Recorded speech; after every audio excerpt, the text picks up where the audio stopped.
पहले ही ये भाजपा वाले पप्पू कह के राहुल गांधी को नामित पप्पू को थोड़ा रावण की परिभाषा दी, क्या समझा जाए? रावण ने कुछ साम्राज्य स्थापित किया होगा, ये गठबंधन इकट्ठा होके जो मूलभूत के जो सवाल थे, जहां हम अच्छी शिक्षा, अपने बच्चों को अच्छा स्वास्थ्य, अपने परिवार को, और जो सरकार की भी जिम्मेदारी है, जो ये पूरी तरह विफल रही है, जहां वो रोजगार देने में विफल रही है, जहां वो आर्मी में यानी फौज में नौकरी देने में विफल रही है, और जो इनकी जो यह एक योजना आई है जो अग्निवीर बनाएगी, जिसके बारे में कोई भी क्लियर पिक्चर नहीं है, तो मैं समझती हूँ। और जहाँ यह सरकारी जो सरकार के जो वेल्थ है, जो सरकार की जो वेल्थ है, जिस तरह एयरपोर्ट्स हैं हमारे, जिस तरह रेलवेज हैं,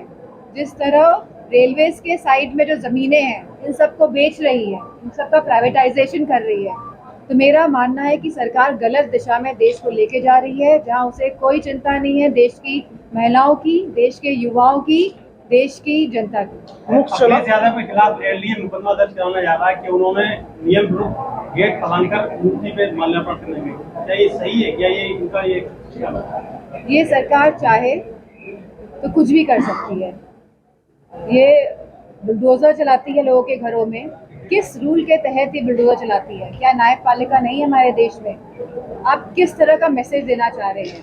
तो ये भी उसी तरह का मैसेज देने की कोशिश की जा रही है। मुख्य चुनाव आयुक्त राजीव कुमार ने कहा है कि आचार संहिता लागू होने के बाद किसी भी पार्टी ने अगर घोषणा लाभ देने की घोषणा की तो उसके खिलाफ कार्रवाई होगी। लाभ देने वाली घोषणा की अगर बात की तो उसके खिलाफ कार्रवाई कर रही है।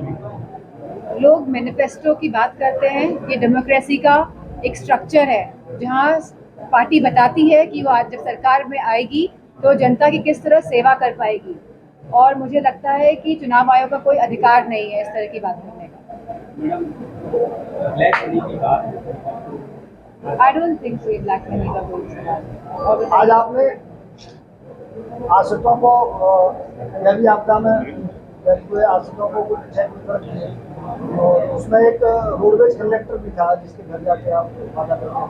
क्या कुछ आर्थिक सहायता की है और कितने लोगों की? जो आर्थिक सहायता है उस पार्टी द्वारा कर दी गई है, और हम खुद जाएंगे उनके घर में। जो आप जो कह रहे हैं कि जो कंडक्टर वाला जो किस्सा है, हमें संज्ञान में आया था, उनके परिवार से भी बात हुई है। एसपी सिंह बघेल आए, आप कान में आप वो है पत्रकार हैं आप? हाँ, आप अपना अलग सवाल पूछे, कान में कुछ बताइए मत। एसपी सिंह बघेल साहब कल मैनपुरी पहुंचे, और करेल से चूंकि विधायक के चुनाव भी लड़े हैं, उनका कहना है कि लालूपुर में अखिलेश जी पहुंचे लेकिन सांसद मैनपुरी नहीं पहुंची। अब तक 3 लोगों की शिकायत की गई गाँव में, विधानसभा और लोकसभा। मैं काफ़ी जगह गई हूँ करेल में, और ये खुद ही एक टूरिस्ट की तरह आते हैं मैनपुरी में, और इस तरह की गलत धारणा और भावना के साथ आते हैं, क्योंकि इन्होंने कोई काम नहीं किया है, जनता की सेवा नहीं की है। जो इनका जो रिस्पॉन्सिबिलिटी है, जो इनका धर्म है कि जनता के बीच जाए, जनता के कष्टों का निवारण करें, जो इन्होंने नहीं किया है, तभी इस तरह की बातें करके एक जनता में गलत मैसेज देने की कोशिश कर रहे हैं। 2024 में आपके चुनाव की स्ट्रेटेजी क्या होगी?